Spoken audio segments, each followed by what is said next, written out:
Welcome back to another AME video tutorial. In this video, we will be exploring changes to AME's event aggregation engine, as well as new features introduced in AME version 3.2. Let's recap quickly what is meant by event aggregation. AME allows us to define templates for our alerts. A template defines the attributes that applies to events when they are sent to AME via the AME alert action. One of the key attributes defined in the template is whether the event should be appended or aggregated to a previous event.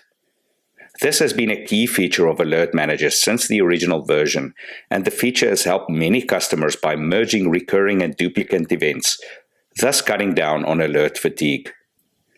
A key enhancement introduced in version 3.2 is the ability to aggregate events on arbitrary keys. Before this release, AME was able to aggregate events based only on the title. As a customer, you had the option of appending events to each other when the titles matched. With the new release, you can aggregate and append alerts on multiple arbitrary keys. For example, you may have many different alerts in your environment from different sources, but related to the same asset.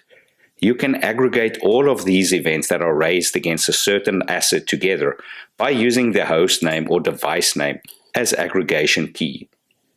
All of your alerts from multiple sources that fire against the same host name will all be collated and aggregated in an event for the host, together with all the events and alerts that was raised against the asset.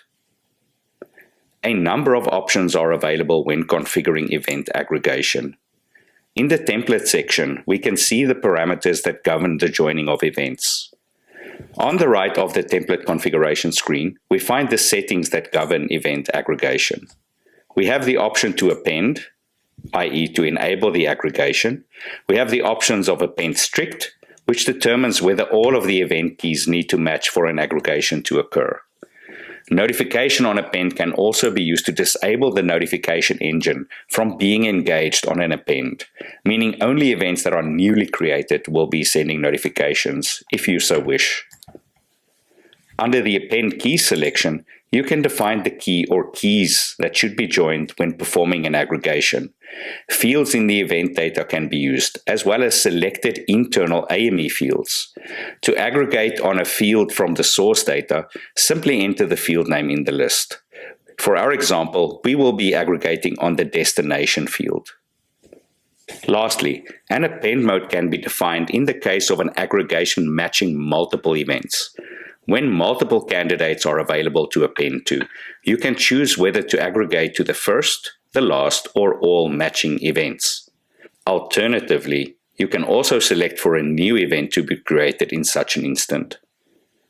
Let's look at an example event generated in AME by using the aggregation function.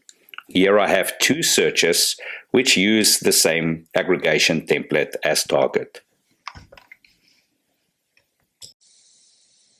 As you can see, both of these searches has the aggregation template as target.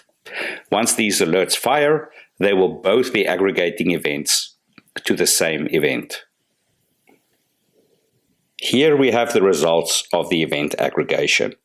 As you can see, the event has 3 contributing results, 2 authentication events and 1 endpoint detection event. This corresponds to an admin logon on the host, as well as a malware detection against the same asset. As you can see, all of these events have been grouped together. You can use this functionality to join on whichever keys make sense in your environment. For example, by user, indicator, host, or otherwise. Thanks again for joining us. Please refer to alertmanager.app for more information around AME.